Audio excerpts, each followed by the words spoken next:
Oh, you did a bid. Did you go live? Oh, there it is.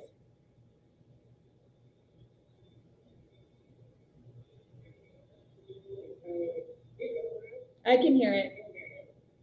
I need to figure out that. I can hear me.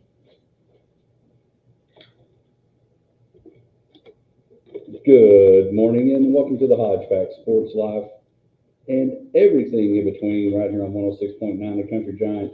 Hodge, Misty, and Josh are here. Josh is on his way to get our special guest. Will be here shortly. Hope everybody's doing good. We got a little technical difficulties over in there. We'll get that in the studio in a moment. But Misty, how are we doing today? Doing great. This has been a long week. It's Friday, feeling good. So I'm ready. Let's do it. Well, it's exciting. We're 13 days away from the NFL season starting. We're 1 day away from college football starting. Not a full slate of games, but there are games tomorrow. College game day is in Ireland, Georgia Tech, and Florida State, which Florida State, they feel like they got snubbed last year. There's now 12 teams. There should be no reason why you're left out.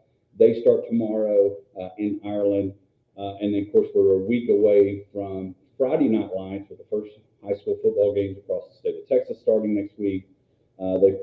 Most schools finishing their scrimmages last night, or some may have them today. But it is football season is coming, and we're really hoping that the rain that may come and the cooler temperatures that come with it will be coming as well. And so, but it is. It's been a weird summer. It seems like August itself. I mean, we're in the middle.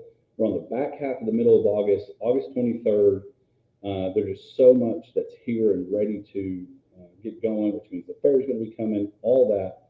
But it's definitely exciting times because finally today for Josh's kids and yours, the first full week of school. Yes, we have survived. As of this morning, we have survived. So yeah, it's been great. I'm glad that the kids are all back. I like routine. So, I mean, I love the summer, but I love routine. And so, yeah, I'm super, super happy about it that school is back and it's been a great week. So hopefully, Josh, how's your kids done having their first week back to school? It's a good start. Good start. Good. Yeah. I mean, it's like you say, as you get back in that routine and it's to me, it's the beginning of, well, it's the most wonderful time of the year. I know that that's supposed to be Christmas. No, I agree. But like we're on the countdown. Like dove season starts next week from Monday, I guess, or a week from Sunday. Football season kicks off. It's like hopefully it gets a little cooler outside soon. So it's just like I look forward to the fall every year. And so we're starting school is kind of a unfortunate byproduct of that, I guess, but that's where we're at, and for the most part, I remember back in the day, you weren't like excited to go to school, but you were excited to see your friends and get back into those activities, and and the learning was just kind of the unfortunate side aspect. But no, we're pumped about it. We're ready to go, and like I said, it's almost football season. Well, and that's what Misty and I were talking about, and we're excited about our guests that we're going to have, and you saw it on Facebook, Ella Bruni who literally had a moment of famous. The Wiley Little League team had a famous stretch they did. from the TikTok video that was shown from the kids in the outfield to Ella and the Bubbles and Ella and the fellas, and was talking to Coach Bruni, who was at Wiley, is now working at ACU, and they are getting to. I was just asking, so how's Ella's high school stuff going? I mean, now no longer those kids are sophomores and all that, and so he said, yeah, it's going good. We're actually going to Williamsport because they're doing something to highlight the women of the Little League World Series, and so Ella's going to be a part of that for as long as.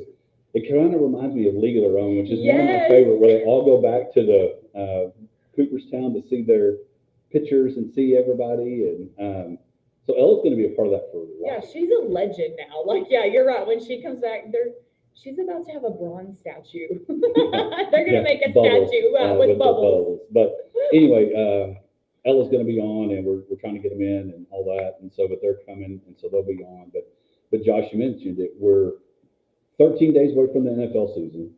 We're 1 day now, if you count from college football. Again, not a full slate of games, but they're playing. You're going to have a college game day. Florida State, who, like we were talking about, Misty and I, what, 4 teams couldn't get you in. You better find a way to get in the 12 spot. Right. And then you mentioned in football in school, we're 1 week away from full-fledged pep rallies, high school, Friday night lights, and it looks like for the first time in about 72 days, next Friday night might actually not be 112.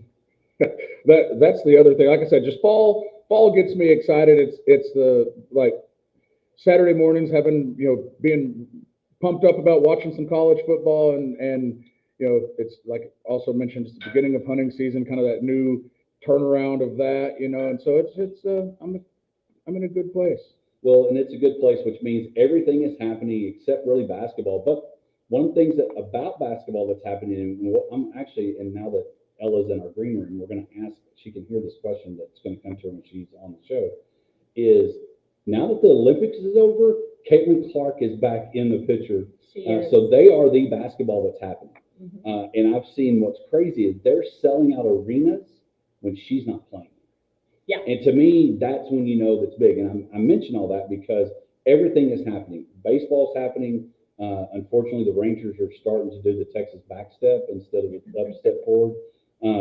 But you've got football and all the things are happening. So it's a really exciting time. And in that, part of that, and we'll jump into our Lawrence Hall headline report, is golf. Golf is in its last 2 stretches of the FedEx Cup playoffs. Keegan Bradley, who got in at number 50, is leading the BMW. Hideki, which I don't like. Josh, let me ask you this, and Misty. Josh is so pumped about a golf question. Look at the excitement. Hey, well, Josh is just a little less than a few weeks away from his first major. Yeah, well. Yes or no? Yeah, well, yeah. His first major, no doubt. But Hideki Matsuyama is the guy that I picked in this Survivor deal. And so I picked him. And at the bottom, instead of talking about that he shot 5 under, it says Hideki shoots 5 under. And then on the ticker, it says he misses a 2-foot putt on 18. And that's it.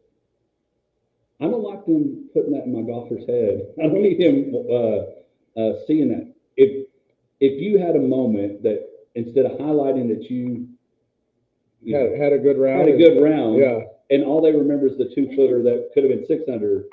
I'm watching on our. But that's the way that it goes. That's the way, like there's always something that you could have done better, and a lot of times, if you end with that, then that's what people remember. Well, and I'm hoping it motivates him to go really do well today because I've got him in my Survivor and I need him to do well. But, I mean, would you want to see that? How about, Heck no. No, I don't need any negative press when it comes to golf. Y'all have seen me. Well, but even on golf, I mean, one of the people, and we'll talk about it, that we're going to talk about is that, Josh and Misty, we've done our picks and we've saved the NFL division of the East, AFC and NFC for the end because y'all are both Bill Mafia and Cowboys fans. But in all that is we've had some Tua, and not the Hawk time, but some Tua talked about with getting your feelings hurt. Because Tua came out and Brian Flores basically he said, if somebody come and told you that you suck or you're not very good and all these things, and then Brian Flores came out and talked. We're going to get your thoughts on what's hard coaching, because you grew up, Coach Bruni, we all grew up where coaches were pretty tough. In today's time, I don't know if coaches can be tough, even at the NFL level, much less at the lower level, because here's the deal. Did you have a teacher growing up that you were scared of? Oh, yeah, several. Did you have? To this day, yes. But it would ruin me. I don't think teachers can be feared anymore. We're a bunch of snowflakes. Yeah, so anyway, but there's lots going on. But we're going to be jam-packed show. Next week, we start our picks. Josh is going to talk a little bit about that, how that works.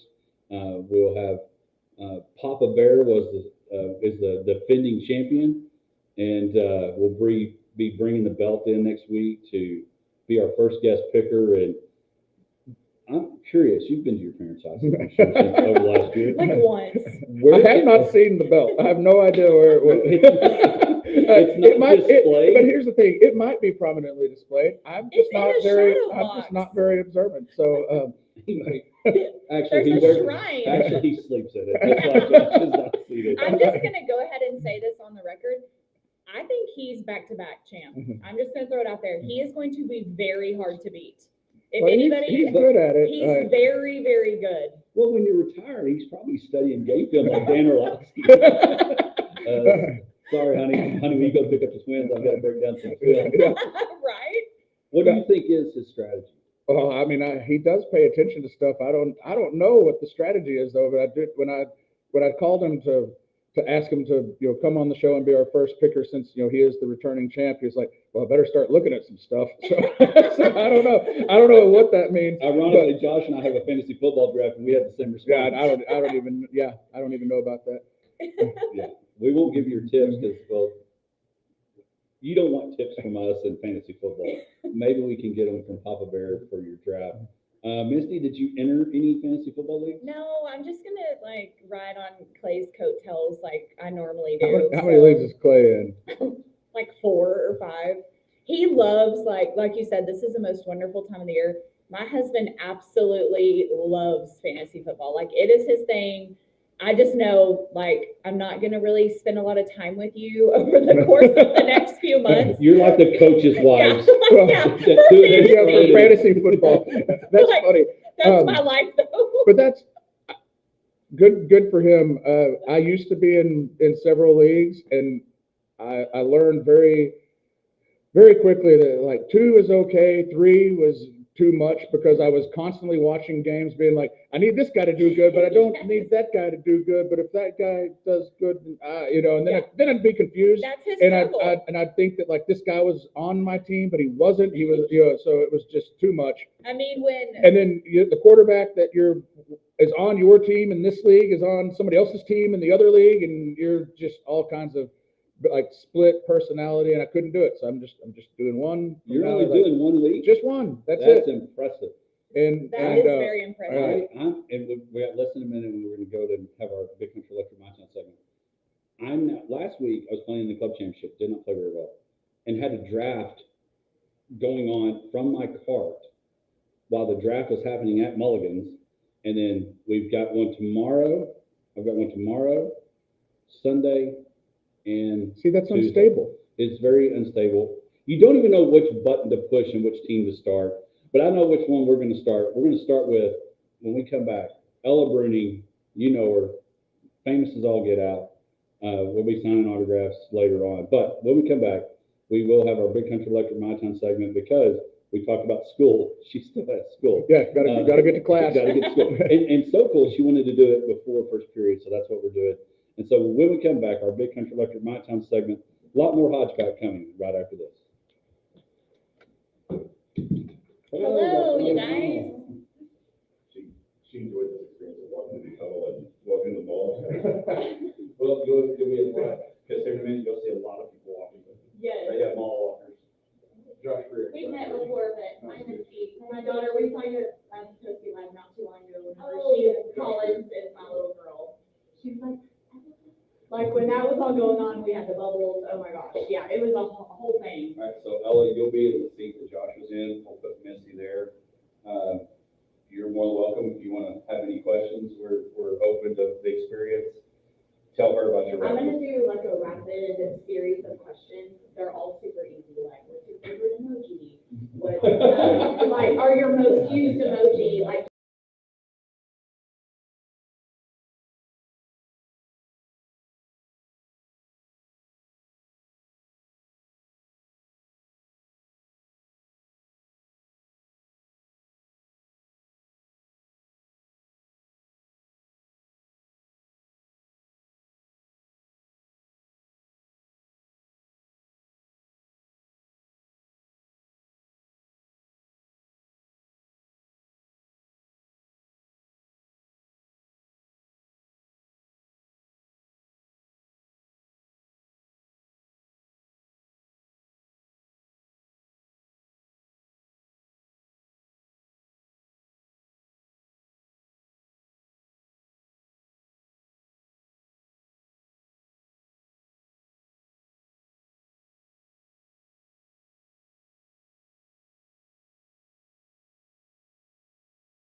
And we'll get a picture whenever, we'll get your dad to take a picture of us whenever.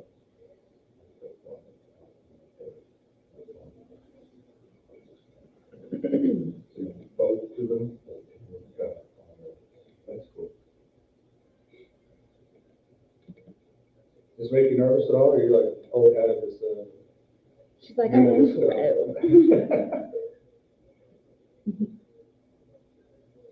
It seems like that was so long ago when we were watching y'all play, but it really wasn't that long ago. It's pretty crazy. Yeah, it's wild to think that. Yeah. I actually just saw that in my memories this week. A picture of you that I had shared that ESPN. Welcome back to the Hodge Pack, Sports Life and everything in between. It is time for our Big Country Electric My Town segment, brought to you by Big Country Electric Cooperative. Doing a great job taking care of their members each and every day out of 3 amazing offices, Roby, Snyder, and Stanford. And we always highlight a local player, coach, or program. And today we're highlighting, she may get blushed on this, but like you have child stars that were on TV shows and then they grow up. Basically, that's what Ella Bruning is. It's a child TV star that grew up and now is in high school. Joining us in our Potosi Live studio with Misty and myself is Ella Bruning. Ella, thank you for taking time this morning. Of course. So you've kind of been, well, I don't even know where to start because you think There's about. so much. Well, there's so much because now you are, of course, in school now, but I think time Little League World Series comes on, people around in this town, not only fortunately, you're going to think about not just you, but your whole team and experience that y'all had a few years ago. And so, and every year it's going to come because so far, as long as we keep going strong and stay healthy and no weird other pandemic that shuts anything down, this thing's always going to happen every year. Yeah. And so does it bring back the memories each time you start seeing commercials on ESPN? Oh, for sure. And on my phone, like for pictures, like I get the little for you things that like show the pictures from like 3 years ago. Get them every single year. What does that feel like? You're just like scrolling on social media and you're like, cool, there I am on ESPN. Like they just shared a memory from 3 years ago. It's just like weird to think about because like it like doesn't feel like it should be me, but it is. But I see it every year, so I get used to it. Yeah. Has there been any, they always say, and we were talking about this earlier, that some of the videos and stuff that were out there around y'all's team are so funny, then viral forever. You know what I'm talking about without me even having to say it. But during that time, were there any, I guess, like negative press, or was there any negative kind of vibes that you were getting going through all of that? No, I didn't feel any negativity from any of the videos shown, but just a lot of funny things and a lot of positive things said about me and my teammates. Yes, good. Who was the major league team that played when y'all were there? The Angels and I don't really know. The Indians, I think. I remember the Angels because I remember y'all getting to meet Mike Trout, and back then Ohtani was there. And so that experience is just kind of big, but was huge. What are some of the memories that you have taken away from that? I know you said the pictures come up, but some of the memories that like will always be your favorite part of that experience. So like in between games and in between practices during the day, I liked when we just went and like ate lunch, and we went to this park and there was a seesaw and we just did all this random like little itty bitty kid stuff. So it was really fun to just do stuff like that and like playing ping pong all day. That was my favorite part. And of course, I'm a big ESPN guy. I love a lot of the folks, and we've been fortunate to have them on the show. What was Julie Fowley like? Oh, she was so funny. She was really outgoing, and I don't want to say loud, but she like always had energy in her voice. Well, and is that something that you're looking forward to? Because we're going to talk about that of why, where you're getting to go. Will you try to, and I'm sure she may, honestly, she may look to go find you as much as you go find her. But will that be neat going back to the hallowed grounds of Williamsport? Oh, yes. I'm so excited to like go back and see, like, because when we went, there wasn't everybody there, and now it's going to be jam-packed when we go. So I'm really excited to see how different it is. And we got a Texas team there. Bernie's playing well, and so that's good. Will you rush to a piece of cardboard to slide down the hill? Oh, probably. But we didn't have cardboard when we went, so I don't think we just went like without cardboard. So I think it'll be cool to try with it. Awesome. So I've got a series of like rapid fire questions. So nothing hard, but here we go. What's your most used emoji? Probably either like the heart hands like that or the crying emoji because I guess that's the laughing emoji now. Yes. What's your favorite subject in school besides athletics? So I really like history or algebra, just not geometry. Okay, that's what I was gonna say. What's your least favorite? So least favorite geometry? Probably either that or I don't like reading. I hate reading books. Same girl, same. If you had to eat at only one place forever, where are you eating? I really like Chick-fil-A, but I also like a lot of other restaurants, but I'll have to say Chick-fil-A. Chick-fil-A. Well, and then the day she takes Sunday off and reload back on Monday. Solid choice. What is the best walk-up song? So this year for softball in high school, I had Ride With Me by Nelly, I think, but I don't usually have one, so I'll just say that one. Go with that one. All right. All right. What is the biggest challenge that you have had to overcome? So obviously junior high was a lot different than high school sports that wise. So missing school, it was hard to like do the makeup work and all that. So probably that's just an easy one to say. Yeah, try to get over that. What about the transition going from playing baseball to softball? For that summer, Mm-hmm. didn't really do softball at all. I just did baseball because we were doing it all summer. So after that, I just went straight into softball, and it was a little bit of an adjustment at first, but then I just figured it out because I obviously had played before. Yeah, obviously you're a baller, and that's what you do. So what about just high school in general? You know, you're a sophomore now. Mhm. All you guys that were on that team, you know, some young ones, but a lot of them are sophomores and now looking to contribute at that higher level of high school sports and eventually varsity athletics.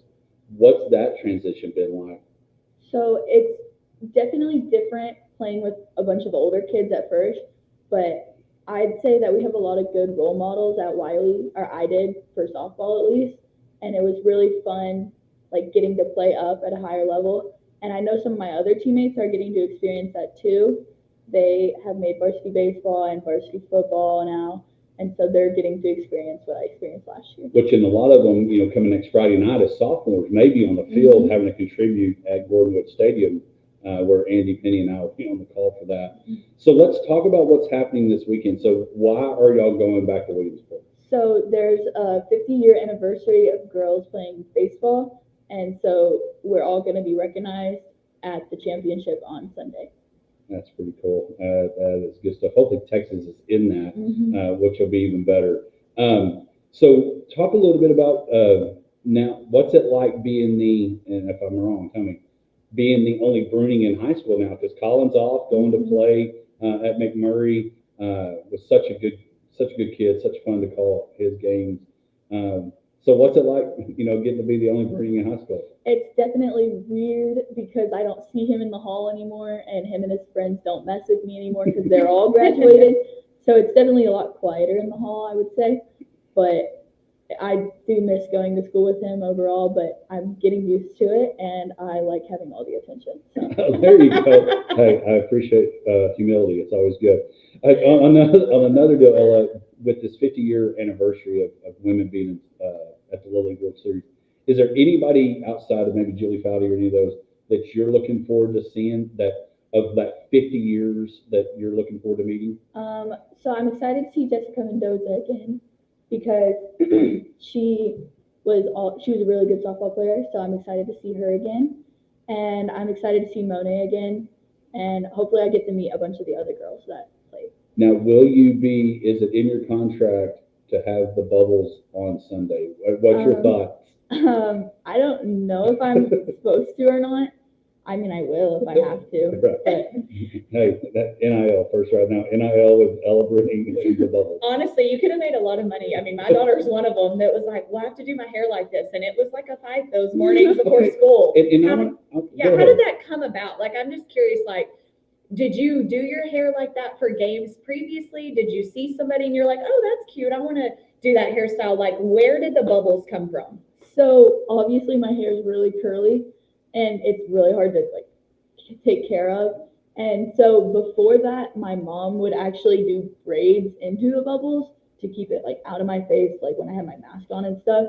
But then when we got to Williamsport and we couldn't be with our other parents, I just like, I couldn't braid my own hair. So I just bubbled it like that to keep it out of my face. So that's kind of how it started. Well, it took off, and so let's talk about that. Were you 11 or 12 then? I was 12. So at 12 years old, what was it like? Because I get sometimes emotional talking about like with like my nephew and nieces and Josh and all the kids that call Hodge. They like being, I mean, all that stuff because I'm goofy. You had an opportunity at 12 years old to be a role model for people like Collins and Molly and all the younger kids. What was that like knowing that, I joke about the childhood TV star, but at 12 years old, people looking up to you so quickly? It was like a really cool experience because like he would get messages, my dad would get messages, and I would get messages like of people like wearing the bubbles. Like I got pictures from school of just everybody wearing them, and it was just so cool to like think that I was like that big. Like people actually like looked up to me. Well, and it was more than just here, I think. I think across the country because ESPN does such a good job. I mean, literally, you can watch Little League Baseball over the next, what the last 2 weeks have been daily, and their Carl Ravitch is there. You mentioned Jessica Mendoza, Julie Foudy. I mean, and then they bring a major league, 2 major league teams every year. So it was not only just here in the 325. I mean, you were on paid, they still call them newspapers, all across the country. And so I think that's just pretty cool. And I thought you and honestly, the guys on the team all handled it really, really well. I agree completely. Well, so head out. Y'all going to leave today? Yes, later at night, I think. Okay, heading out to Williamsport. We look forward. I'm sure y'all will take photos and all those things. But she is a student first, student athlete. So we've got to get her out of here. Her agent is looking at the phone because she's got a quiz. We want to be sure we get that. Ella, thank you for taking time. How did volleyball go yesterday? We won all 3. Oh, there you go. That's always a plus. When winning all 3 is never a bad thing. And no, when we come back, the Rangers need to learn to win 3 games in a row. So we get back on track. Ella, thank you so much. You're welcome. Thank you. All right, again, keep on the lookout for Ella Bruning throughout volleyball and, of course, softball in the spring. When we come back, we will have our Texas Ranger, First Bank and Trust Texas Ranger MLB report because we're going to have to talk about some things besides the Rangers. We'll be back right after this. We're gonna quick. Yeah, you nailed it. You're such a pro. Okay, let's get a quick pick. So I was like, why are we not hearing that? Will you do from this angle so we can get the? I hate that cord. That's the only thing. But we try to get the KLGB. Ironically, hey, you mentioned how her and he and I. Oh, no, see, hold on, me Y'all and gonna have to Ella. say.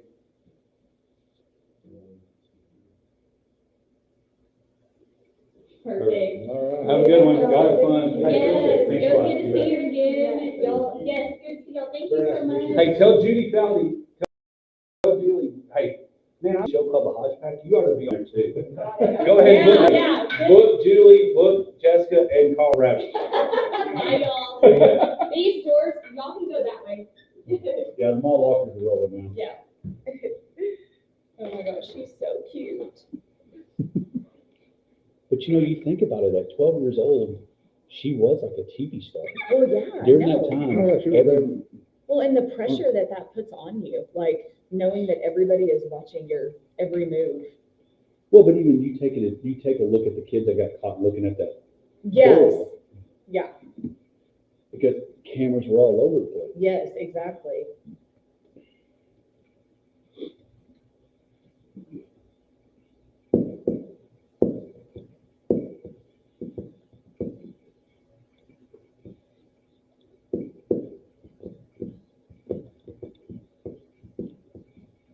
Yeah, she was good. Yeah, she's so cute. One of her first interviews. No. Well, and I've always been curious about the bubbles, so that I'm glad that we got that in there too, like how that came about. And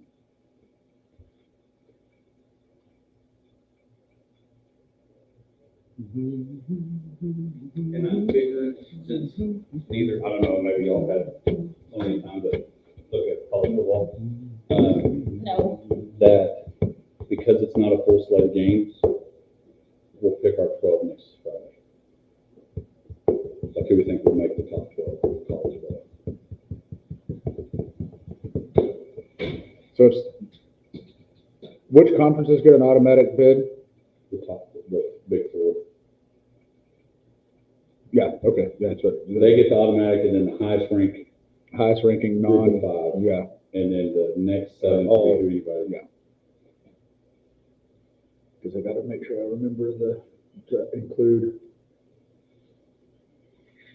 Because Big 12 is interesting. I don't know who's going to be good at Big 12. I know, I don't know. It's like, I have a weird question.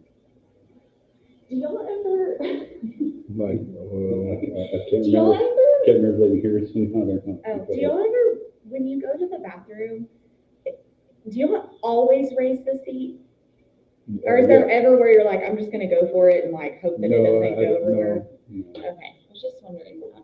Why? it's very rude if you don't raise the seat. Well, no, I mean, I could see why, but I use my foot to do it, but I was just curious, because I was like, oh, I wonder if, or if, you know, you like squat down or sit or whatever. I was just, you know, I don't have one, so I don't know what I would do.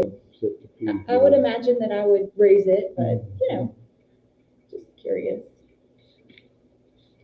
No, generally when I go into any public restroom, I have a don't touch anything policy. Honestly. How do you say the guy that just got fired last night It's the guy that just got fired. for Seattle Scott Service. service?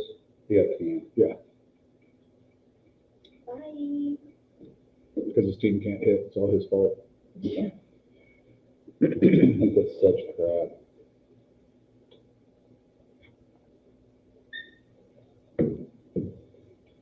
We will talk about Gary throwing out that first pitch, and that will get you involved on this. Gary. too. Gary. Just waiting for it. Welcome back to the Hodge Pack. We're rocking and rolling. It's time as we run through some headlines. NFL last night preseason game. It's the final week of preseason. Colts win 27-14 over the Cincinnati Bengals, and the Bears 34-21. I still think there's a real good chance, in my opinion, that Caleb Williams and the Bears could have a big year because he's got the best talent that a number 1 draft pick has had in a long time. But again, continuing the Big MW Championship, a part of the second part of the FedEx Cup playoffs. Again, Keegan Bradley shooting 6 under yesterday, along with Matsuyama at 5 under. So they'll be finishing up just in time for football to be transitioned from golf to football. But it is time for our First Bank and Trust Texas Ranger Report, brought to you by First Bank and Trust. Find them over there across the street from Abilene Country Club for your banking needs. Josh, we won a series, but it's still double digits behind the Houston Astros, and the Seattle Mariners didn't have fun as they fire their manager. A lot of things going on, and I've got a couple other questions I'm going to throw at you. I'm going to do my rapid fire to you that Misty did to Ella, but I'll do that in a minute. But Josh, kind of give us, you've been back. We didn't really about you going off to the New Mexico world and your trip, but talk to us a little bit about a Ranger status. Oh yeah. First of all, I did go to New Mexico, and the hottest it got while I was there was, I think, 79 degrees. It was a little sunny though, and one of the locals there that I talked to said it was hot that day, and I was like, I'm gonna strangle you. But that's a separate story. Yeah, the Rangers obviously are not where we would like for them to be as we push into September. It's that playoff push is not around this year, but that's fine. We can move forward. But you lied to our listening audience earlier when you said there's not a lot to talk about when it comes to Texas Rangers, because there's a whole lot to talk about. It's just not happening in Arlington. It's happening more in like Frisco. But Jacob deGrom pitched last night, so we've got that coming. He's throwing the ball extremely hard, like Jacob deGrom does, and he'll do a few rehab starts, then be back into the into the major leagues to get his final kind of just tune up in to make sure that he's good going into the offseason so he can have a normal offseason and come So back next year. You don't think he'll throw it all this year? Oh no, he'll be in the major league rotation here, and they're going to take it very slowly since there's no reason for him to come back. As far as like trying to make the playoff push, which was what they hoped he would make this August return.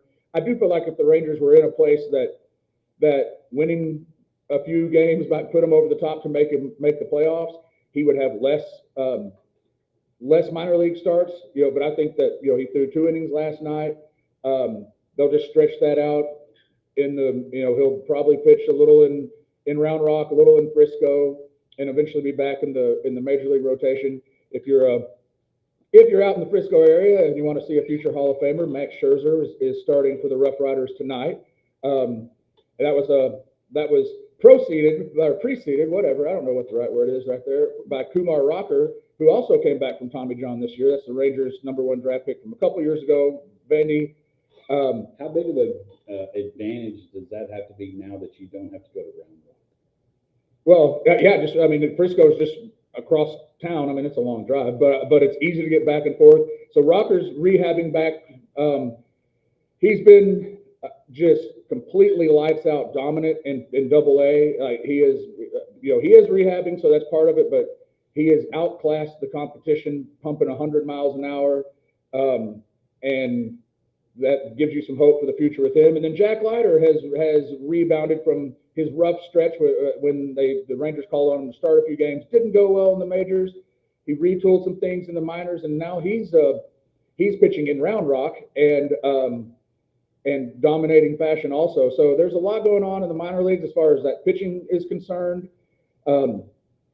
The pitching staff for next year could shape out to be pretty good. There's the possibility that Evaldi could opt out of his contract for next year. He's scheduled to make $20 million on his current contract. So if he thinks he can make more in the open market, he might not come back. But there's other people here, and the talk is, Scherzer's contract does expire, but there's been some scuttlebutt that he wants to stay here and be willing to take a team-friendly deal to stay around because he feels like the team's going to compete next year, and I think they will. It's just got to. The offense didn't show up this year at all, which is baffling. So there's got to be some meat in the middle of some of those guys. Some people that played very well in 23 played very poorly in 24, and if they can just kind of let a little bit, 25 should be okay. But there is hope in the pitching staff moving forward. And Jacob deGrom, I know that he has injury concerns always, and you're always going to be kind of like holding your breath a bit, I guess, because if he pitches and breaks, then we're back to where we were with all of this. But he is appointment TV because he is so dominant. When he's on the mound, he's the best pitcher in baseball, and I'm looking forward to that happening here in September sometime as a Rangers fan. Well, and this weekend they play the first place Guardians, but then they get Chicago and Oakland before then they have to go take on the Yankees, which will be in Arlington. This is a stretch where they could maybe make a run, but is 10.5 games? We're about there. Yes, 34 to 35 games left, roughly, is what everybody has. It's because just the wild card is not even an option. Yes, if you want to think of it as kind of Monty Python, it's like they're not dead yet, but they're throwing them on the cart. The ship has sailed. It would take now really one of those things is it would take a monumental turnaround from the Rangers and the Astros, who have started to really click and be the team that everyone really thought they were going to be going into the season. The Astros would have to just crumble. So it's not just we can play well and we control our own destiny. Someone else would have to play bad, and I don't see both of those things happen. And I know it hurts, and we talk about why golf tries to end its season, if you will, before football. Baseball playoffs runs in right in the middle of football. Right. But do you think right now, because you have who was the hottest team going in that lost to the Rangers, the Orioles, the Yankees are pretty obviously playing well and hot as well. and the Astros, and down the road, if we look down in the National League, you're going to have the Phillies, possibly the Braves in the wild card, and of course the Dodgers. And the Brewers. Don't overlook the Brewers. I think the Brewers are. Could this be an Sneaky exciting good. playoff, if even outside of being a Ranger fan? Yes, and I know baseball is so regional that a lot of people don't just get excited about playoffs when their team's not in it. Like in the football playoffs, everybody still kind of watches. Which I think another thing that punishes it is hard to watch because you may have one in the middle of the day. Yes, and the way that baseball does playoffs is insanely stupid. And it always bothers me when the Rangers are in the playoffs and it's they're playing a Monday or Tuesday, just regular during the week, and it's at 1 o'clock. So it's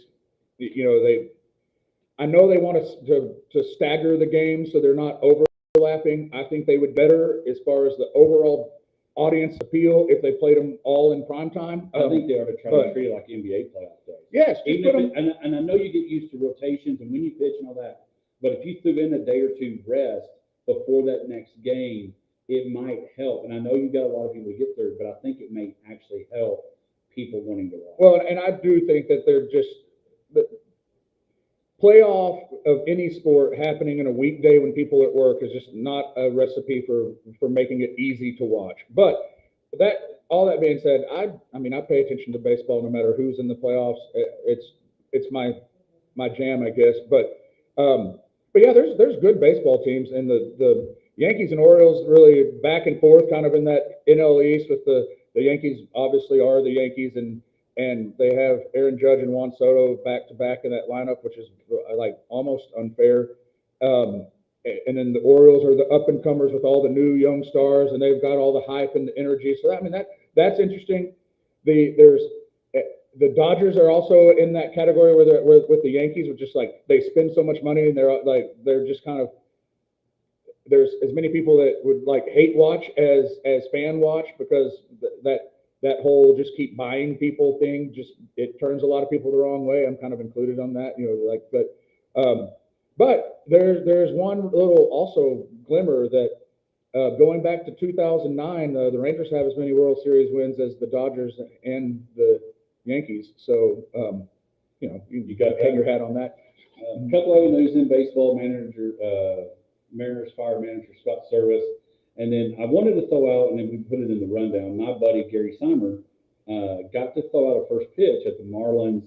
Actually, I'm going to put stuff we get Mr. Stuff in it. He works for a company, Nextera, and they picked him to throw out the first pitch. And he got to throw it out at the Marlins Diamondbacks game there at Miami. Threw a good pitch. How often would you practice? Of course, I send him every emoji of 50 cents first pitch. That was terrible. How would you handle knowing if you got, I don't care if it was whatever level of baseball, whether it's minor league, the Bison, or the Rough Riders at Frisco, or the Rangers, or how would we'll go with you, Misty, first. How would you handle if you knew you were going to throw out a first pitch at a Major League Baseball? I mean, I think it would be absolutely amazing. Hopefully one day, maybe the Hodge Pack is asked to do something anywhere, But yeah, I mean, I would definitely practice. I wouldn't want to go out there and look like a complete idiot. Obviously, I'm a female, so I have a disadvantage when it comes to throwing a 90-mile-an-hour fastball down the pipe. So that's not going to happen. But yeah, I mean, I would want to go out there and totally kill it. That would be my goal. Okay. But I'd probably over practice and then under deliver and be embarrassed. How would you handle it? I would yip that son of a gun. It wouldn't be close. It might hit the ground 7 feet in front of me. Part of me would want to do the submarine pitch. So no practice? I throw every day with my boys, so it's not like I'd be out of practice. But it would, as I threw it, I would lose the control of the end of my fingers and not be able to let go of the ball correctly, and then who knows where it was going to go. But there's also just two ways you can go about this. There's I would have to really think about what the moment was to decide which way you can go. You can walk up there completely nonchalant, just kind of stand a little bit in front of the mound and kind of give it a little, just here's my first pitch, or you can go with the full-fledged wind-up. I would probably do that. Number two, try to do your best Nolan Ryan impersonation, pull that knee high, What stunk, and I think it's right, Gary threw it to a mascot. But the other thing was, I told him he should shake off the first pitch. But the other deal was, the best thing he had going for him is that there was only 8,248 people in the stands. Well, it is Miami, so It is they true. don't go to baseball games. Well, we're hoping there's that many folks. Corey Jenkins says, I got time up. We love when people text the show. He found out he was throwing the first pitch at a Bison game 30 minutes before. He thought about just turning around and throwing it over center field, but he didn't. We appreciate Corey not doing that. When we come back, Missy's got a question, going to be asking both of us for the first time in a couple of weeks. We'll be back right after this.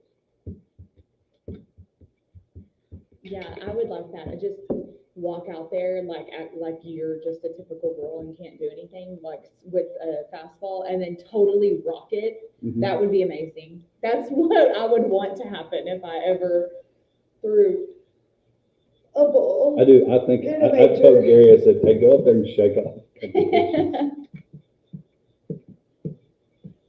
That would be cool though.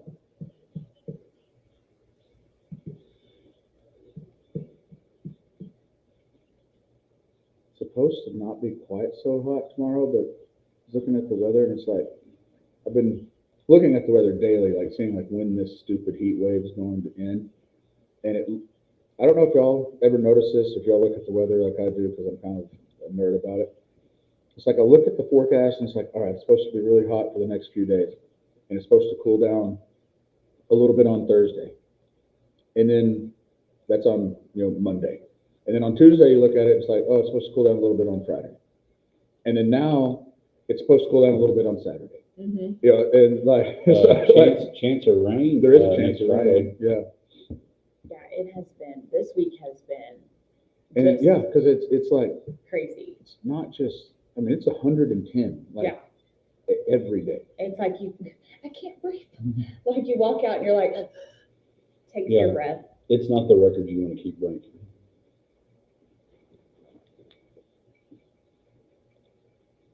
It's definitely not the record you want to keep breaking. Okay. Moy says Texas Tech wins it. The Big 12 Yeah. wouldn't surprise me. There's like 5 teams that I would not be surprised if they won the Big 12.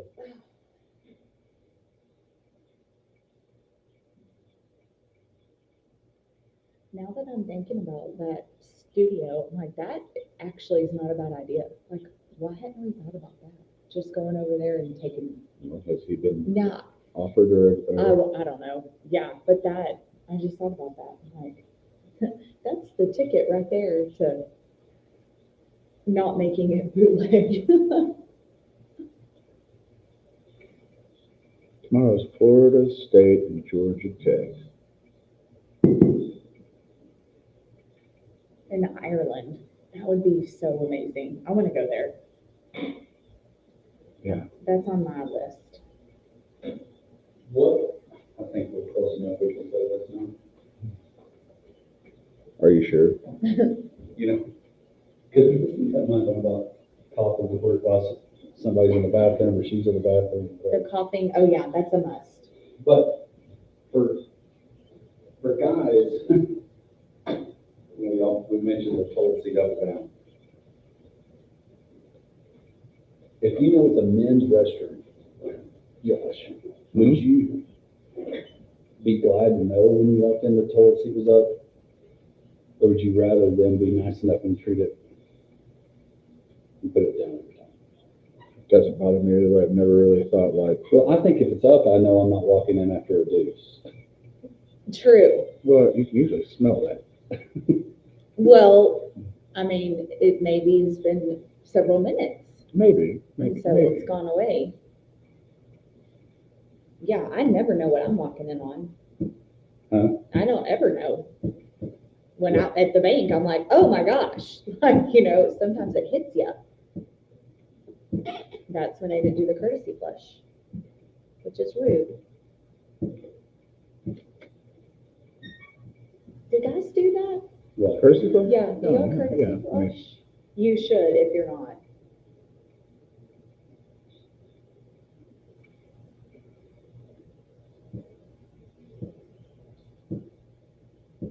Public restrooms really are the worst. It is right, and it is right on time as we get ready for Misty's Bag, brought to you by Mulligan's. Of course, before we do and give you any announcement, we've got to play this.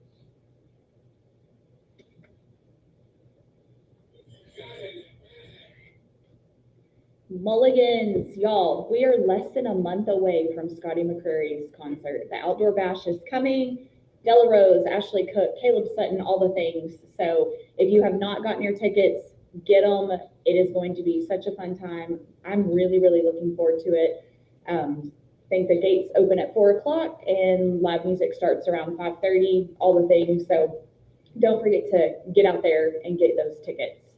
You can get them online. You can go to the restaurant, just phone a friend, all the things. There's lots of ways you can get your hands on them. All right, I'm excited about this question. I think this is going to be a good debate. Which non-QB rookie makes the biggest immediate impact this year in the NFL? Ooh. Keyword immediate. Oh, man.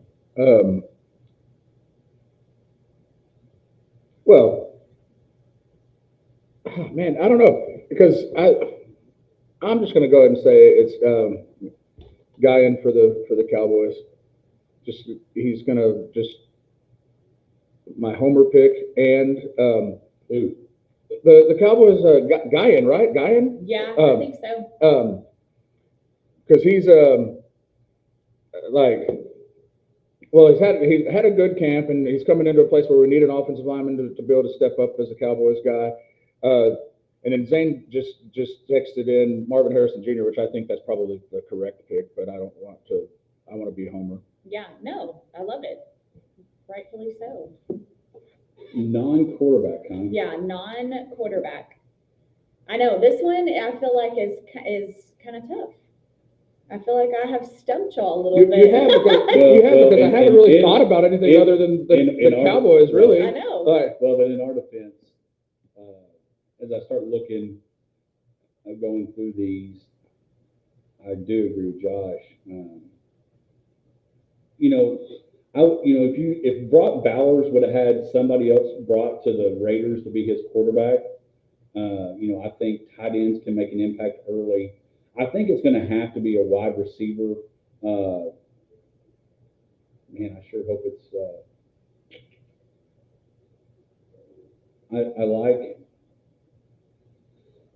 I'll go a different route. I'm going to go the same position as what Zane said, but I'm wondering what kind of weapon because Xavier Worthy is fast. I mean, he's extremely fast. Is he cheetah fast like Tyreek Hill? I don't know. He's vertical, which is what they've been lacking, which they don't lack anything. They're the Chiefs, but definitely an asset. I think Xavier Worthy will have a chance to be that kind of guy. And then just looking, of course, I'm looking straight at the draft, the first round.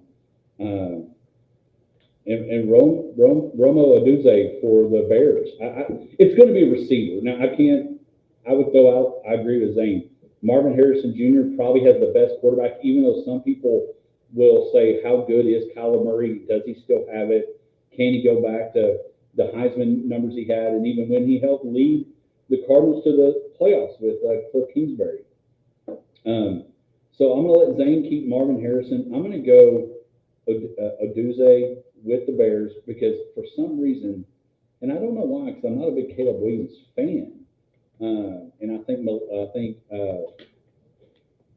Eberholz being the quarterback or the coach there might be a problem. But I am definitely going to go receiver, and I will go. I will hope he is right. I hope Josh is right, and that our offensive lineman Guyton will be huge. But I am going to go with.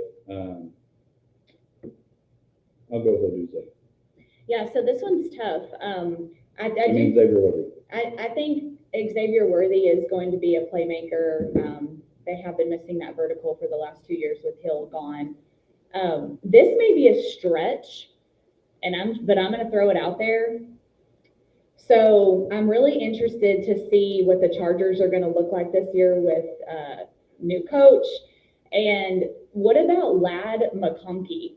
Like, they're saying that he's going to be the number one target for Herbert. I don't know what that looks like, but that's a stretch for sure, but it's different, and so I'm gonna do that. Also, I think somebody to watch is Malik Neighbors, Yeah, that's a good one also. and so. But I think that what hurts him is Daniel. Well, Jones. of course, Daniel Jones hurts everything around him. I don't know if I agree with that, but go ahead. Yeah, I'm not a fan. And then another one, I got a text in. Honorable mention will be running back Blake Corum, that's on the Rams. He's kind of an up and coming as well, so he could be a breakout to watch. But I think I'll go Malik Neighbors over McConkey, but I am curious to see. McConkey film's very good. Georgia didn't need him as much to perform because they're Georgia and they were just completely dominating. So we didn't really get to see a full spread of what he's capable of, but my eyes are on Ladd to see what he does with the Chargers and Harbaugh. So you think Daniel Jones has a turnaround year, or? We can talk about that when we talk about the NFC I like East, but not so we don't hijack this segment. But I know I mentioned that Guyton was my pick, and it was kind of homer, but like there's been a lot of talk with him like coming out of practice where when he was drafted, they thought he might not be ready to step in and be a starter, and it was going to take a while. And his first camp was so good that now they've got him penciled in to start at left tackle. And some of the stuff that I've read that he's practicing against Micah Parsons, and Micah Parsons is obviously very good, and he's coaching up his teammate. But he's had glowing things to say about him, and he is a physical beast, which most of them are. But he's like a beast among the beasts, and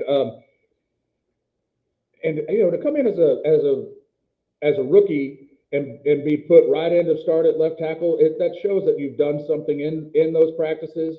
And I'm, like I said, fingers crossed. But I'm looking forward to that him taking that mantle that the Cowboys have had a steady run of pretty good left tackles, and I hope he's that next one. Well, and knowing that you have Zach Martin, future Hall of Famer, on the other side that you can learn from and get better from, and you mentioned knowing that I'm going across probably against the best defensive edge rusher in the league each and every day. Yeah, the games get easier than practice if you're going against Parsons. No kidding, he definitely elevates.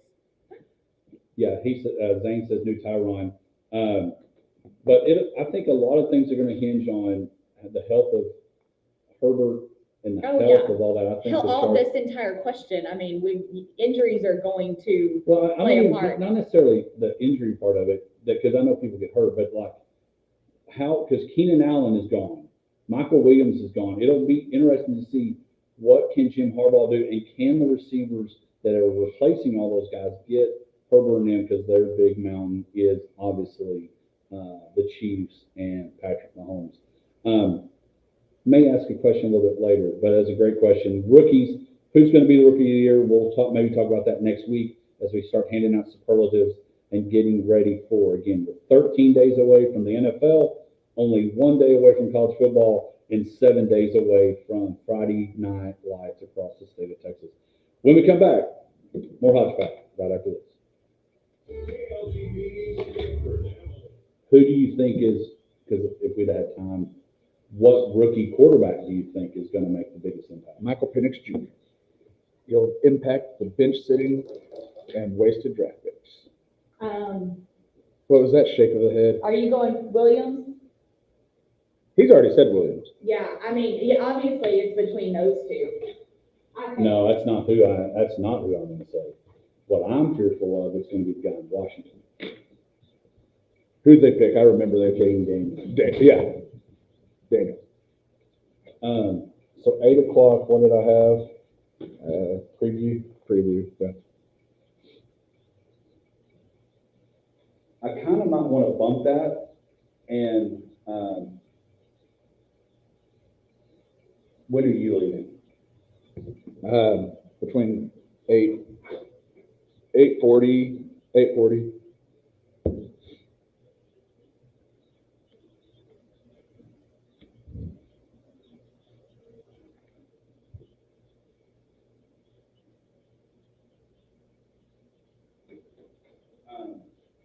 Our funny social media question of the week, was, I actually came up with it last night. I didn't come up with it, Blake Polkey did. If you were forced or had to watch one type of football for the rest of your life, what would it be? High school, college, or NFL? Do you have a knowing is that the battle? That's tough. I didn't know if we were gonna do that. I had thought about something, but now, I didn't really plan on it. Okay. I thought we did away with it.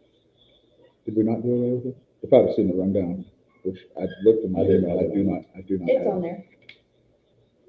there. 6. But I didn't get the email, so we got problems. Somebody named Josh did. We got communication issues. And where is he? He didn't show up. He did not show up. Or We've got respond to the email. communication issues. Or respond to the email, hey, you got the wrong guy. That would have been nice. Honestly, I think we could do that, because I think we could take time, even if 2 segments, because I think the AFC East and the NFC East could be. Oh, yeah. Did you say you did have one or did not? Or you could Well, come I up with thought one? of one, and I remember thinking, oh, that'd be a good one, but we're not doing that anymore. And now I can't remember what it was. One thing that we really need to try to figure out what we want to do tonight. And what do you, if you're still open to cooking and I can go get, No, we can do whatever. Like, if we're gonna take a lot of pictures, like I said, probably just should get some pizza. Like, unless y'all are opposed to that completely. No. I'm good with what's easy. Because I think we need to figure out what 3 to 4 pictures we want to do and what we want to wear. I think we just need to do some general social media pics. Yeah. Yeah, We need don't to have table do the that other, we have to table the other until we can actually make a firm plan. Because if we just try to throw something together, it's gonna be half a, So then we just need to decide And- what are we wearing. Do y'all still have Hodge Pack t-shirts? Yeah, but it's, the one I have is, I think, it's like light blue it's like the very first one, I think. I still have a blue one. But it's not like, it's probably like ratty now. Yeah. I wear it a mine- lot. Mine has seen its better days too, So just that- because it's been worn and washed a Yes, lot. I have a Hodge Pack hat. yeah, I could wear We a hat. need to do Cowboys something because we're coming up on. And football Rangers, season I for- think. For social media purposes. Or We do need that. or we can And wait for next year on Rangers, it doesn't I matter. mean, we can go ahead and Whatever. knock something out. I do think Cowboys for So sure. bring Cowboys gear We tonight. can take pictures of all my bobbleheads. We can get them all out and just put them on. I think you'd be amazed at how many bobbleheads I have. I am amazed. You've told me. Isn't there like 100? I haven't Or counted. There's a lot. We did. I contributed to Yes, one, you did. and it's Appreciate rare. it greatly. I know. I was so excited about that. It is time for hour number 2, brought to you by Coleman County State Bank. Hour number 2, it's time again, we've mentioned it, we're 13 days away from the NFL season. 1 day away from college football, college game day tomorrow, Florida State and Georgia Tech playing in Ireland. SMU playing, we got one Texas team kicking things off tomorrow in Nevada. And then we're 7 days away from Anson Tiger football and all of the other college football or other high school football that will kick off next week. Again, you can listen to Anson Tiger football right here on 106.9 The Country Giant. We've been doing our picks. We've been talking about those. Let's go real rundown. Do you remember who you have? AFC South. Who did you have? AFC South. I think you both had the same. Do you remember, Josh? That's the Texans, yeah, Colts, Jags. I picked the Texans. Who did I pick? Oh, Yeah, I picked both. the Jags. All right, so you went Jags, Texans. I went the Colts. Only division. I think that we were all 3 separate. AFC, we went South. NFC South. I went Atlanta. Did y'all both go Bucks, or do you remember? I went Bucks. Well, now you asked me tough questions. That was, why can't I remember who I picked?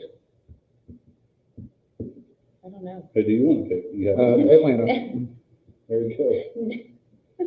Because I do remember thinking that I wasn't really sure that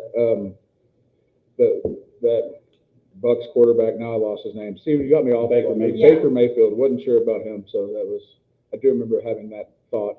My thoughts are fleeting though, so as you can tell, I'm a professional. So to save your thoughts from having too much of a struggle, we're going to just go straight to the East, and we'll talk about that in the break and narrow those down. I thought you were writing this stuff down. I didn't know I didn't know I had to commit it to memory. I did. Well, that's why we wrote it down, and I can't find it.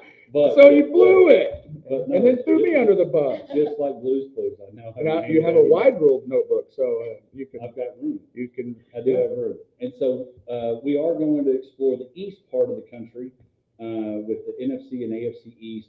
Of course, the Dallas Cowboys play in the NFC East. We'll talk about that later, but we're going to jump into the AFC. Again, Aaron Rodgers coming back after 4 plays of getting injured Achilles. Injured Achilles going to be in his 40s. And there's some that have him high up there to win the MVP. They're putting in maybe, can they go on a run and win a Super Bowl? Josh Allen no longer has Diggs. And then, of course, Tua this past week. Let's throw it out there. What were your thoughts on Tua's response to how, on the podcast, and talk about how Brian Flores treated him and how big of a fan he is of Coach McDaniels now? What was your thoughts on how Tua basically threw Coach Flores under the bus? It didn't bother me. I mean, that's his experience with them. So, all of these people get their panties in a wad over just somebody giving their own opinion and their own experience on a podcast, and then it goes viral and now it's a thing. So, I mean, it didn't bother me one bit that he, I guess, bashed his former coach because Brian Flores came out with a response and basically was like, yeah, like, I hate that somebody thinks that way of me, and it has changed me. I'm trying to do better. He didn't obviously admit to, it being that harsh, but he did come out and say that, yeah, I need to do better, and I've grown and I've learned from that. So obviously there was some truth to what Tua was saying, or Tua's a big baby, and, I mean, you can look at that, and, Flores was just trying to be a tough, corrective coach, and Tua couldn't take it. So, but it didn't bother me that he came out and said that. That's his experience. But my only thing about being a baby, the thing that I would probably object on is he played for Nick Saban. And it's not like Nick Saban's been the guy that wants to rock you to he's sleep. Not warm and cuddly. Yeah, he's not going to rock you to sleep and hope everything tells you it's butterfly and kisses. What was your thoughts on it? Well, I think that there's, you talked about, and you said, I guess in the open about, playing for coaches and teachers, back in the day that some were a little harsher than maybe you could get away with now. But I think and I think that Nick Saban probably fits this to a T. I don't know him personally, but there's a way to be hard on people and raise expectations and demand that they be better and not be demeaning in the process. Yeah, and some coaches have a hard time with that, and I think the best are the ones that have that ability to not. It doesn't have to be rainbows and lollipops all the time. If we have to get better, you did not do this correctly, but be able to say that while building up at the same time. And so I think that is an art that some people do very well at. If you're one or the other, if it's all negative and all like doom and gloom, there are some people that can respond to that well, but some people will not respond to that well. And if you don't ever challenge anybody at all, then you kind of accept their mediocrity, and you don't get the best out of people. And there is a line of where you're being a jackwagon and you're coaching hard. There is that line. And parents, you need to let your kids sometimes fail. You need to let your kids coach hard, because a lot of times you're not getting that. They're not getting that at home. They're being told how great they are. They're being told they don't mess up and all that. And so you got to be coached hard. So let's dive into that division. I think that, the other thing, we've talked about college football for the first time without Nick Saban since he went to the Miami Dolphins. No NFL without Bill Belichick at New England. Coach Mayo is now taking over there. Jacoby Brissett's going to probably be the guy. Drake May, they're bouncing that back and forth. What's your thoughts in this division? Misty, we'll let you go first as the Bill Mafia, Josh Allen fan. Yeah, so obviously I'm picking the Bills, but I would not be surprised. Everybody's big on the Rodgers and the Jets, and I'm just not. So I could be completely wrong. I know some people may pick them to win this division, but to me, I just don't think so. So I'm definitely sticking with Bills Mafia. I would not be surprised though if Miami didn't sneak in there and kind of threaten that. But for me, I would probably go Bills. Then I would put the Dolphins over the Jets. Then obviously the Patriots are dead last. Oh, that's actually the exact order that I picked these teams in, with the caveat being, and you kind of even alluded to this, Miami would be the I almost went with Miami, but I decided to go with Buffalo just because I actually think that we might be seeing the process of a team getting better by letting a star player go that was causing a distraction. Because Stephon Diggs, he's not one of those people that's necessarily been a bad influence, as if you wanted to say. It's not like he's doing a lot of bad things off the field or anything like that. He seems like a stand-up guy. But his relationship with Josh Allen caused Josh Allen to make some poor decisions in trying to force him the ball. When he didn't have the ball, he was vocal about that, and I think that weighed on the quarterback situation a little bit, that he might be more free with less talent, but not have that pressure to have to force it to get Diggs involved in the game, and that might make the team actually better. I actually love that take. I agree with that. So I still pick them. I still think that they're overall the best team. The Dolphins, though, that duo of Hill and Waddle with Tua throwing to them, they put up some numbers. And they track meet people.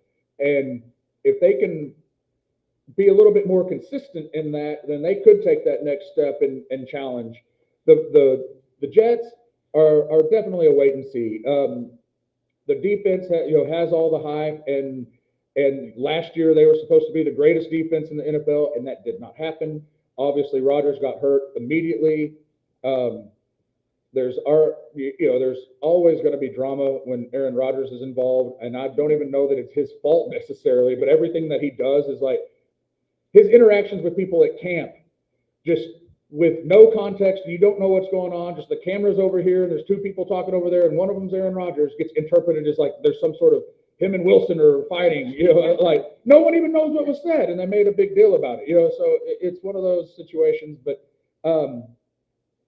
but that there's always that caveat with you got a guy like Aaron Rodgers, if things come together, he knows how to win football games. The Patriots are I see no path where the Patriots would be the team to win the division. So that's kind of how I rank that division out. And I would be happy to have one of those Dolphin receivers on my fantasy football team. Well, in the same, I think going back to the Bills, Khalil Shakur is going to be. Can he be that guy? We saw when Antonio Brown was the number one receiver in Pittsburgh and Juju was number two. Juju had great success. Right. When Antonio Brown had his issues and went away, Juju had a hard time becoming the number one guy. Because now we don't focus on Diggs anymore, so you're not necessarily one-on-one. You may be doubled up a little bit, and so will he be able to handle that? Because I do think that's going to be an issue for him. But when you look at the depth chart for the Bills, you've got Shakur, and then, of course, the rookie Keon Coleman. And, of course, Dalton Kincaid's going to be a big security blanket for Josh Allen. So y'all both have the Bills, which I want to go the Bills. I really do. But I also want to shake it up a little bit. I'm just curious, who are you going to go, Jets or Miami? Neither one of them have proved anything really over the last couple of years when it comes to a playoff run. The success, he's won 2 MVPs with Nathaniel Hackett. He still has Nathaniel Hackett. If he can still move around and still can compete and produce, I don't know if Aaron Rodgers isn't now the best quarterback in that division. So you're going Jets. I am going to go the Jets, win that division, which means probably the Bills or the Dolphins have a really good chance of not even making the playoffs. Tua, as we mentioned about having to go and be successful without the number one receiver having to learn, or the number two guy being the number one. Now the other thing that comes with Tua is not only did you say what you said about Brian Flores, and did you say, hey, I love playing for Coach McDaniel, but now you also have a $200 million contract. Can you live up to the money of a $200 million contract? Because another receiver, and I was looking at the depth chart, and of course he's not healthy yet, and will he be? They've also signed Odell Beckham Jr. And I know Odell's on the back end of his career, and it's going to be about Tariq Hill, and it's going to be about Waddle, and can they run the football? Can Tua stay healthy?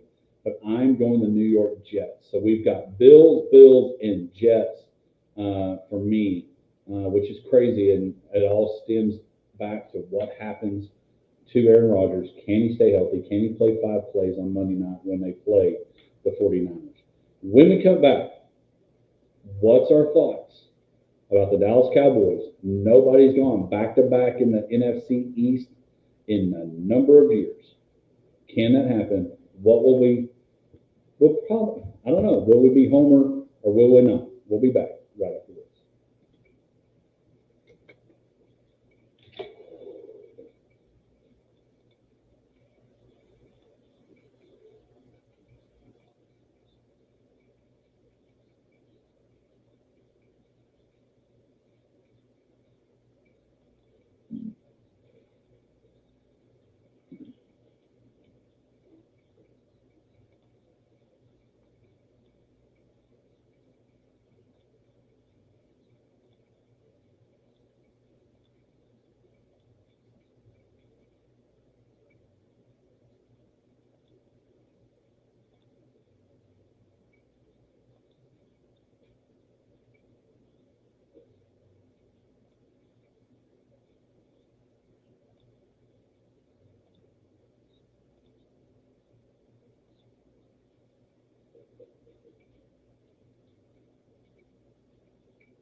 All right, let's do this real quick. All right, so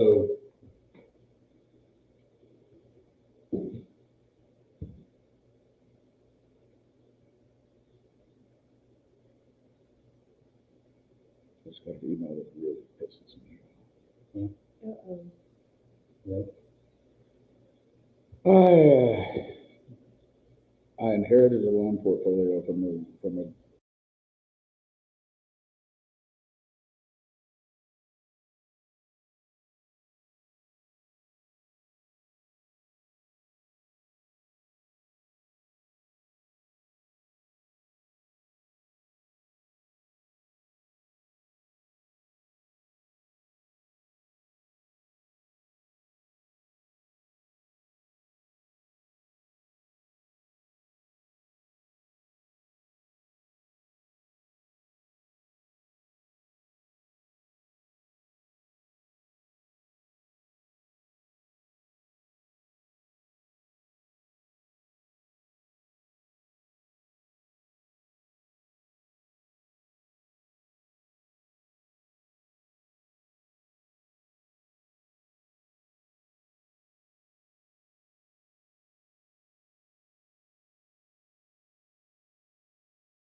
like one of our like C-suite guys.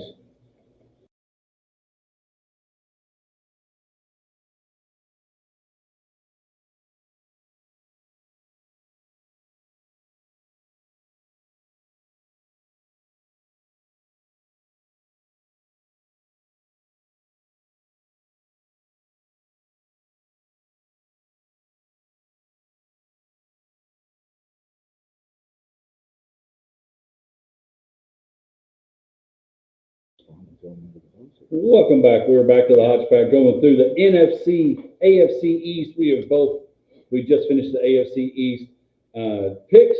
Misty and Josh both go with the Buffalo Bills. Hodge go with the New York Jets, and probably crazy do it. So I feel like that's my only really small stretch so far. I don't think it's that terrible of a stretch though, because if Rodgers plays well, I do agree that he could be the best quarterback in that division, and if he is that, that's not a terrible thing. You've done worse. Much worse.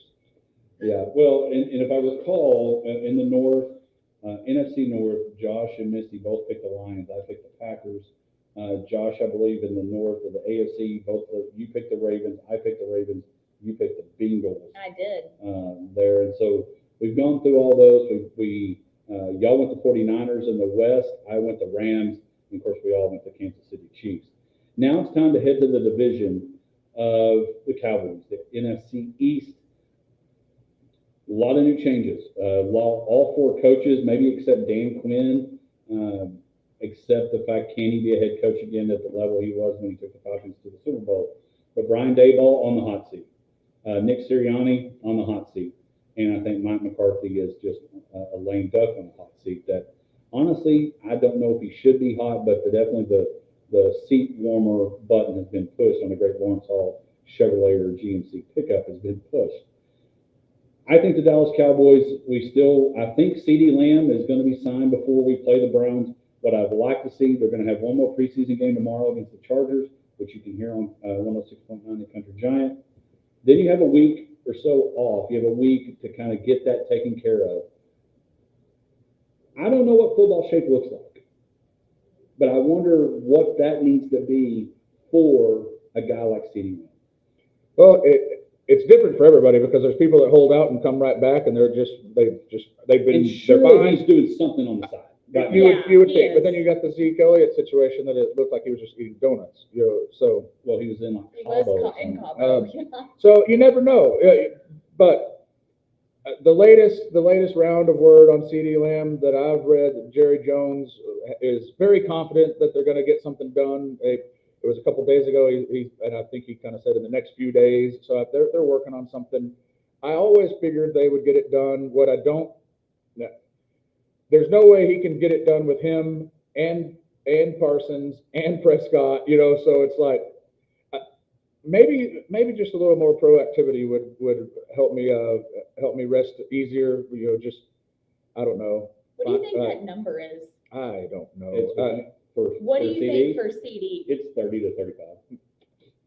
Yeah, I mean, it's going to have to be. Yeah, well, I mean, because they ding-donged around and didn't sign him earlier, and it Well, was Justin Jefferson got signed. Yeah, Yeah. so you allow the market to get set when you could have beat the market, and that's the way it happened.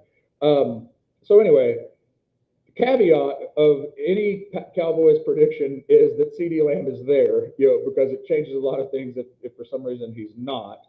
But this division is probably, there's the haves and have-nots, I guess, in the East, and the AFC, I think, is much closer top to bottom than this division.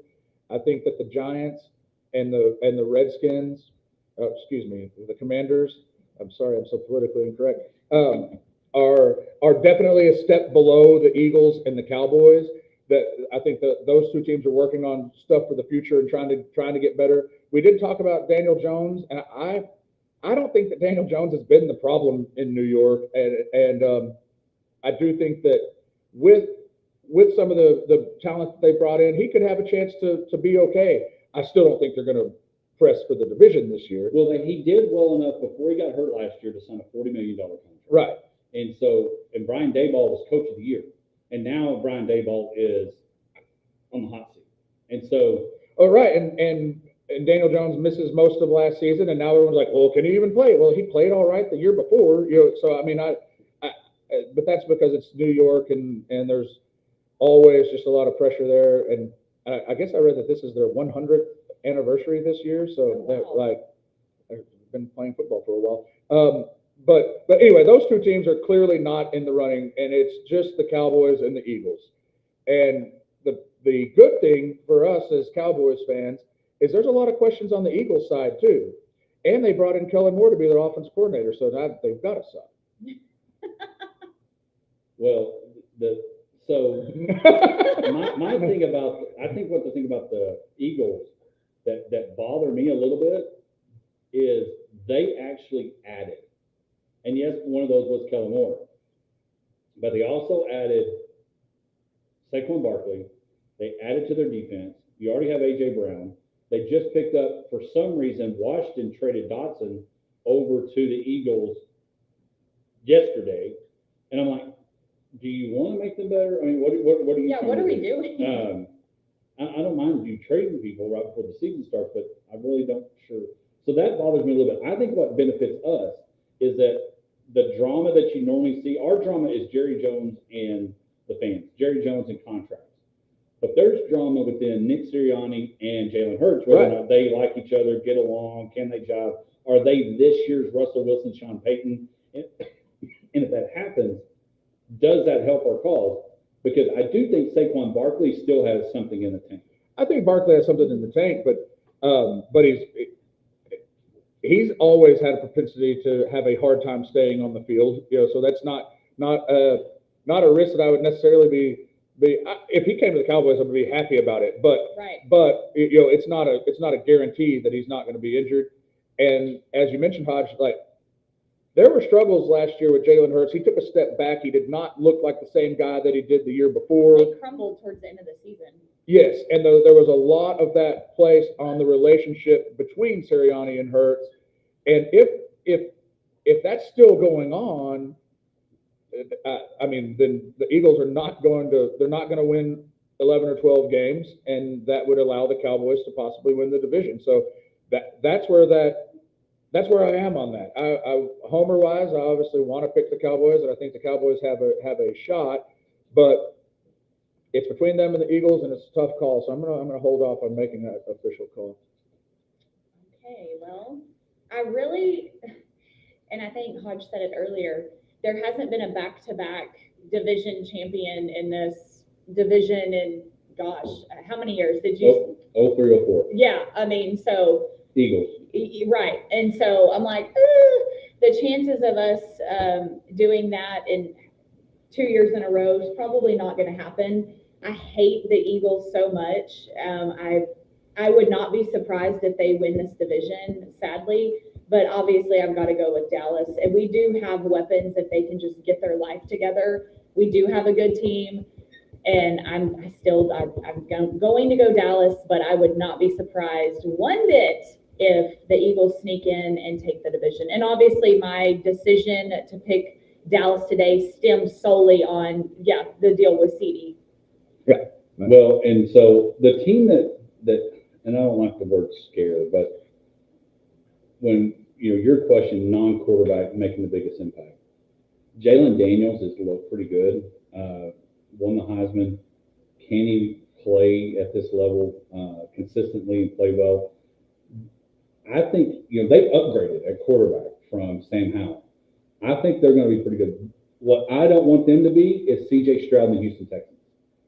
I'm hoping Dan Quinn prevents that because I don't think he's as good of a coach as D'Amico Ryan. But I am going to go the Cowboys winning it. I do think that the reason is not so much Homer. Dak is playing for $60 to $65 million. And what he does this year, I think will determine that. And I don't think it necessarily has to be with the Cowboys if Jerry decides he doesn't want to pay that. But I think the Cowboys, as you mentioned, are good enough. I think Brandon Cooks had got an opportunity during training camp to really connect with Dak, because as during training camp, you are the number one guy. But now you're going to be number two. I don't see CD. CD will be on the field against Cleveland. And I would not be surprised if Nick Sirianni doesn't make it throughout the year, and the second place team will be the Washington Commanders. Because I think Jalen Daniel, they got Brian Robinson Jr. already, but they added Austin Eckler, who I think will be productive.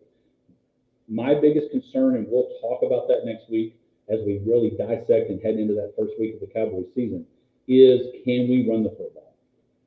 Because we brought in, where all this talks, go get Derrick Henry, go get Austin Eckler, go get somebody, draft one, and we didn't. We brought back Zeke.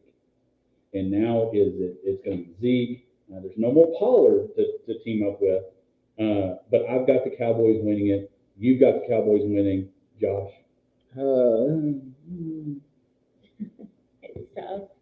Because we hate Well, the Eagles I so do, much. and so saying the Eagles, it might hurt too bad for me to say it. So, I'll just write down the Cowboys. It is tough. I'm Eagles with will you. probably win, and the Cowboys will be a wild card team. But We'll probably get last in the division. Well, Kidding. I tell you, the big deal is going back to your Guyton, and then can our offensive line produce enough where Zeke and Rico Dole could be the Tony Pollard, the surprise running back that pops up that allows us to be successful, because Dak's going to have to be able to have a running game to be able to do the things that we want to do with, because right now you got Jalen Tolbert as your other receiver, of course, Jake Ferguson at tight end. I think that, yes, the running game on offense is a question. The bigger question to me is the running game on defense, which is really what killed the Cowboys there towards the end of the season. They got exposed, and then they couldn't figure it out. And I don't know that they've really addressed that very well in the offseason. So that's what are my big hang-ups, lies. But sometimes you have to, because as we talked about, you can't just, with the salary cap and the upcoming stuff that they need to try to keep some guys around, there wasn't a lot of money to just go out there and throw at people to try to come in. So that's why we ended up with the running backs that we got, kind of scrap heap, but maybe if you can team them together, it might make something happen. That happens more in the NFL, than it used to, obviously. So I have some hope in that, but sometimes you do have to step back and say, we've got these guys that we've got guys that we brought in, like Mozzie Smith, was drafted to play the defensive line. He's in his second year now.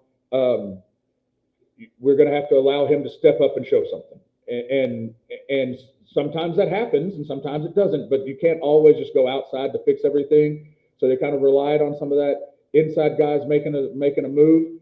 And I'm worried about it. Obviously, I'm kind of stressed out about even talking about the Cowboys, because I have had less excitement going into this football season as far as the Cowboys were concerned than I have in several years. And I just hope that I'm proven wrong. Well, and we didn't do a whole lot of things with it, but one thing you can do, you can watch the Dallas Cowboys tomorrow as they have their final preseason game against the Los Angeles Chargers. I would expect some starters to play, but you can listen to them right here on KLGD. Catch it tomorrow, 3 o'clock. Brad, Babe, and Christy bringing you the action from AT&T. When we come back, we'll look at our Black Plumbing social media question and read some of your answers. All right, since we're at the end of this segment, I'm just going to go ahead and go. Good luck. Sorry you're having that sucks. Oh no, it's just I get so frustrated by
All of the lead. Mm-hmm.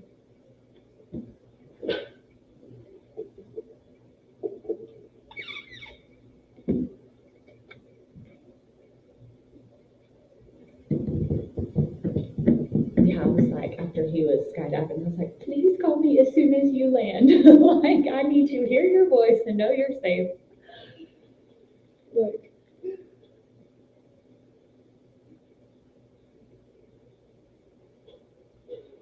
I definitely admire his bravery. Or some would say stupidity. We are bringing the action to you along with KLGD. Don't forget, we are home for 3 Dancing Tiger football team. They will be kicking things off at Hamlin next week at 7 p.m. As they kick off their season under Coach Corbin Combs. And of course, Texas A&M new coach will have College Game Day there next Saturday. Notre Dame will be coming to town. College Game Day will be at College Station. And then I mentioned, of course, home of the Dallas Cowboy Radio Network, where you can catch all the Dallas Cowboys right here on 106.9 The Country Giant. And that's very fitting, Anson, A&M, and the NFL and the Dallas Cowboys. In that, Misty, our Black Plains social media question of the week was, who, if you had to watch, let me read it correctly, if you had to watch one level of football for the rest of your life, what would it be? High school, college, or NFL? And our listeners, Rebecca, Randy, who is top fan, always listen to Randy Burson. Rebecca Boone, college. Randy, college. John Stark, college. Perry Stockard, college. College is the leading winner of our listeners. What would you say? Of course, each of the 3 brings something different. Oh, yeah, that's why this question is so tough. And gosh, this is a really hard decision. But I think I've got to go with an unpopular opinion and go NFL, because it is the highest level of play. And I do love college. You know, I love College Game Day, so much fun. But for me, it's the highest level of everybody competing. And so, and I know the NFL has a lot of, I think they've gotten better with all the politics and stuff in years past, but I've got to go NFL. Like, I just, if I have to watch something for the rest of my life and the others go away, it is a tough call. But I think in my life right now, obviously, if my son was still playing high school football, I'd pick that. But with a graduated son, no longer, under the Friday night lights, I think I've got to go NFL. Well, and the only NFL person that posted was Jeremy McBurry. Right, that's what I was like, unpopular opinion, but. MGD, who listens, a friend of the show, loyal listener, he puts the CFL, which is Canadian Football League, does that count? I guess you could put that. But he says, I absolutely love the NFL, but for the rest of my life, question mark. College, because it's still a high level of football and the athletes still have the drive to get to the big dance. But he mentions this, now as NIL deals continue to evolve, with athletes getting more and more money, this might change. And Hunter Stewart put that same thing. He said that college football without the NIL and transfer portal.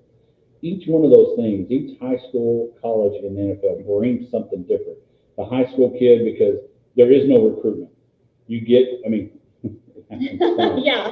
but overall, there is no recruitment. I mean, you got to work with the kids that are in your town, the kids that are in your school, and you got to find a way to get better each summer, each year, and all those things. And there is some pageantry that comes with Friday Night Lights. There's a reason a book was written. There's a reason a movie was made, and there was a reason a TV series was developed. Is because Texas high school football, what it does across the state, from little town to big town, it impacts. I mean, and there'll be some games next Friday night at stadiums in the Metroplex, maybe at Shotwell. They're going to have more fans than the Marlins Diamondbacks did when Gary threw out the first pitch. And everybody's schedule revolves around what goes on that night. Businesses have specials because come eat before you go to the game. Absolutely. Come eat after. So there is something high school about that. College, the NIL has changed that. It is now, in my opinion, the farm system, and always has been the farm system for the NFL. But even at another level, we're going to rush to watch college football. Like more people are going, they're excited about college football. Now, some people are dedicated to their school. We got Red Raider fans that are hoping Coach McGuire, and you got UT fans and all that. And so college football Saturdays are they're special. They're very special. And then you have the NFL.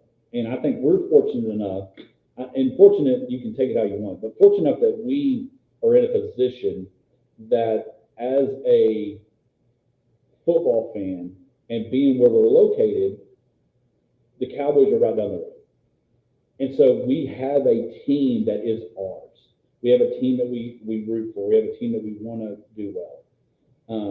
Is the NFL as exciting as college? No. But if I had to watch one, you went to NFL, I think I would probably go college football. And Lane Miller said not only college football, but I just love college game day. And people revolve their Saturday morning. They've been watching Kirk Herbstreit and before Chris Fowler and now Reese Davis and the rotation. But the bottom line is college game day kicked off, now it starts at 8 and ends at 11 when that 11 o'clock kickoff is. And now you're starting to see some characters in college football. You start to see Dion now has become this, I guess character is the word for it. Yeah, you're right. But I would, and I love high school football. It's harder to go find that good high school game. Right. Yes. You're going to have to go travel. The experience is there, but it's just different. Now, one of the things that's helped that cause, if you don't want to leave, and I know Tara Ward, she picked last year, and her and her dad like to watch Artesia, because that's where he went to school in New Mexico, which is a powerhouse in high school football in the state of New Mexico. And then they'll watch the Wiley games. With TV now and NFHS and different streaming platforms, you can go watch.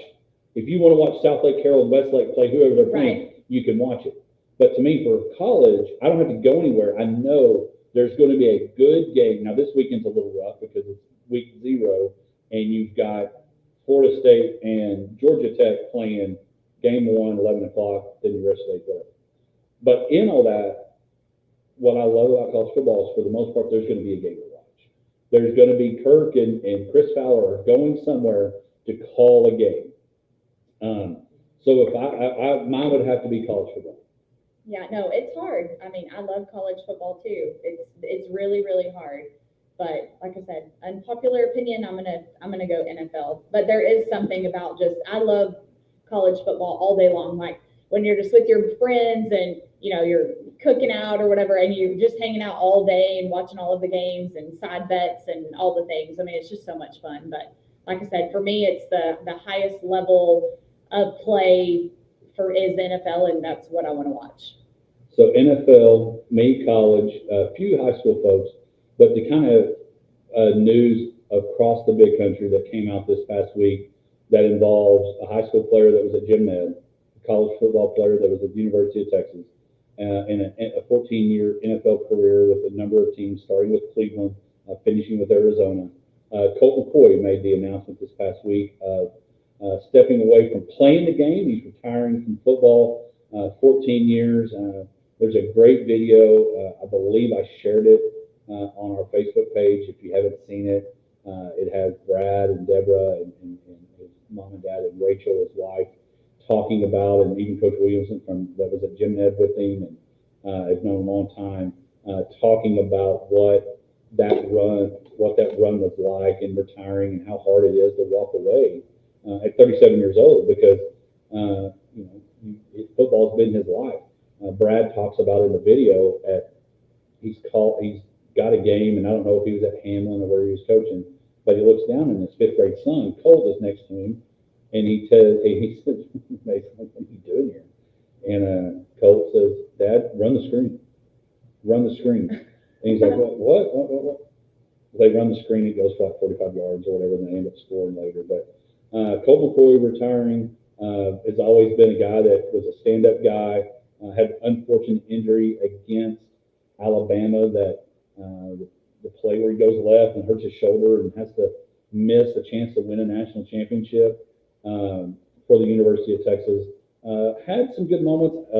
My highlight was, and unfortunately he was on the Redskins, but we were there Monday night football. He got the start, and they beat the Dallas Cowboys. And a guy that looked up to Roger Staubach and a guy that was a Cowboy fan probably growing up got to beat the Dallas Cowboys on Monday Night Football. And they talk about it in the video, how all these guys are looking at him like, "Why are y'all rooting for the Redskins?" And they're like, "We're here for Colt. Yeah, we're here for him." Colt." And they end up winning the game.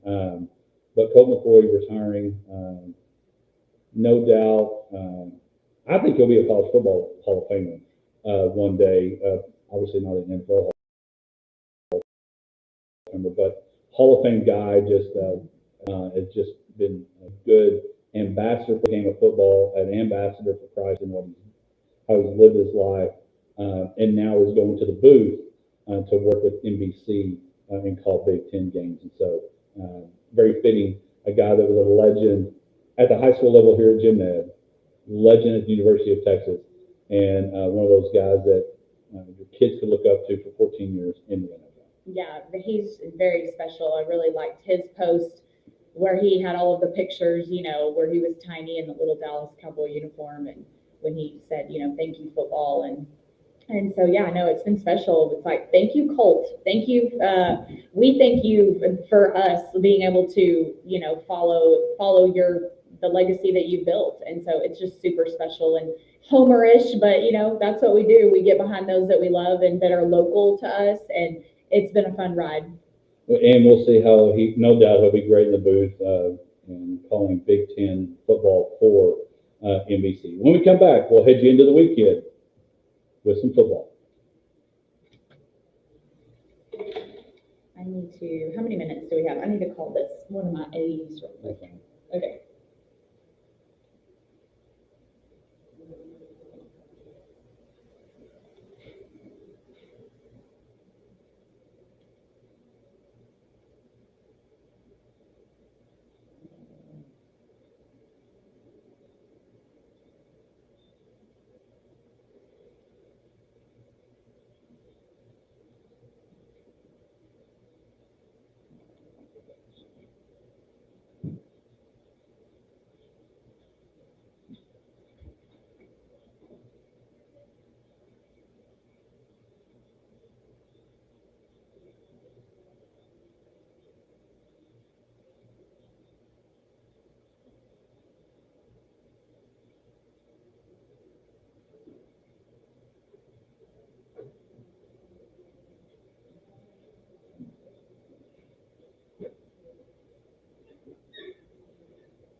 Welcome back to the Hodge Pack as we get ready to send you into the weekend.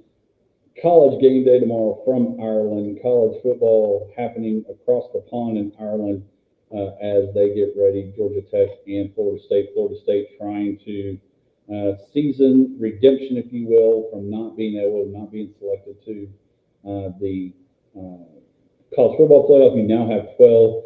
Next week we will pick our 12 who we think will make the college football playoff. They keep talking about it being the most anticipated, exciting college football season of all time. And I think they've got to be right because now the doors are open and there's a lot more than just the four. Oh, yeah, no, I'm excited about it. I don't know that there'd be any reason to not be excited about it. Like, you know, somebody's like, oh, I missed the four. I'm like, no, this is going to be exciting. And the four is now the 12. There's going to be that 13th team.